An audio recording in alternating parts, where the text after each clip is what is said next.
नमस्कार दोस्तों, मैं आप सभी का चिरपरिचित दोस्त उपस्थित हूँ आप सभी की सेवा में एक बेहद ही महत्वपूर्ण जानकारी को लेकर के। जी हाँ, खांसी, थकान और जोड़ों में दर्द हो सकते हैं पल्मोनरी फाइब्रोसिस का संकेत। आइए इसके लक्षणों को जानते हैं। जी हाँ, विश्व भर में लगभग 50 लाख लोग पल्मोनरी फाइब्रोसिस नाम की खतरनाक बीमारी के शिकार हैं।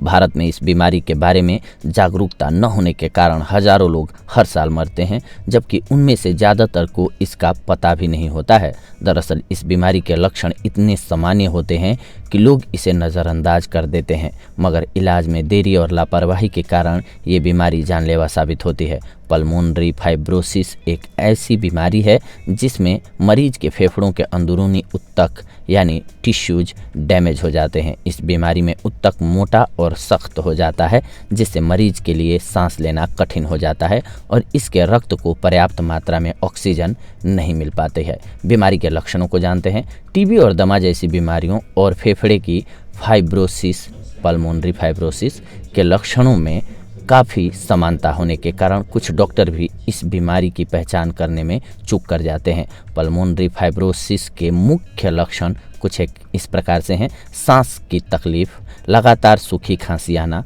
भूख कम लगना, बिना किसी कारण के वजन में कमी होना, मांसपेशियों और जोड़ों में दर्द होना। रोग की जांच।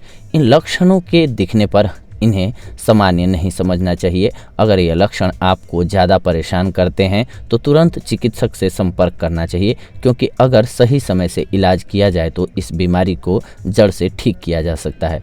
पल्मोनरी फंक्शन टेस्ट नामक जांच के जरिए दमा और फेफड़े की फाइब्रोसिस में अंतर आसानी से किया जा सकता है। फेफड़े की फाइब्रोसिस का सटीक पता लगाने के लिए फेफड़े का सीटी स्कैन कराया जाता है। रोग का इलाज। जी हाँ, पल्मोनरी फाइब्रोसिस के गंभीर होने पर फेफड़े मधुमक्खी के छत्ते की तरह दिखने लगते हैं। इसी को हनीकॉम्बिंग कहते हैं। इस अवस्था में ऑक्सीजन देना ही आखिरी उपचार बचता है। बीमारी की प्रारंभिक अवस्था में स्टेरॉयड, एन-एसिटाइल सिस्टीन, परफेनिडोन इत्यादि दवाओं का प्रयोग किया जाता है। फेफड़े की फाइब्रोसिस में फेफड़े का प्रत्यारोपण किया जाता है या किया जा सकता है। ऐसा ट्रांसप्लांटेशन हमारे देश में अभी शुरुआती अवस्था में है और अत्यधिक खर्चीला भी है। पल्मोनरी फाइब्रोसिस में संक्रमण रोकने के लिए समय समय पर टीकाकरण यानी कि वैक्सीनेशन करवाना आवश्यक है, जैसे इन्फ्लुएंजा हर साल और न्यूमोकोकल वैक्सीन हर 5 साल में डॉक्टर की सलाह के अनुसार लगवा लेना चाहिए। अब इन बातों पर ध्यान दें। जी हाँ, वैसे तो फेफड़ों की फाइब्रोसिस के कारण अज्ञात हैं, लेकिन देखा गया है कि जिन लोगों को गैस्ट्रोइसोफेगियल रिफ्लक्स डिजीज यानी कि GERD की समस्या होती है, उनमें फेफड़ों की फाइब्रोसिस होने की आशंकाएं ज़्यादा होती हैं। कुछ दवाओं के प्रभाव के कारण फेफड़ों की फाइब्रोसिस हो सकती है, जैसे कैंसर की दवाएं। हालांकि मेडिकल साइंस ने अभी तक यह साबित नहीं किया है, लेकिन ऐसा देखा गया है कि प्राणायाम भी फेफड़ों की फाइब्रोसिस के शुरुआती दौर में लाभदायक हो सकता है। वहीं धूम्रपान करने वाले लोगों में फेफड़ों की फाइब्रोसिस होने की संभावना ज़्यादा होती है। टीबी और फेफड़े की फाइब्रोसिस में अंतर।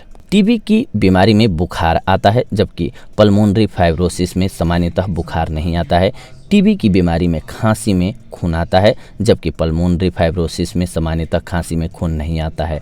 टीबी के मामले में सामान्यतः एक्सरे में धब्बा ऊपरी हिस्से में पाया जाता है, जबकि पल्मोनरी फाइब्रोसिस में सामान्यतः एक्सरे में धब्बा निचले हिस्से में पाया जाता है।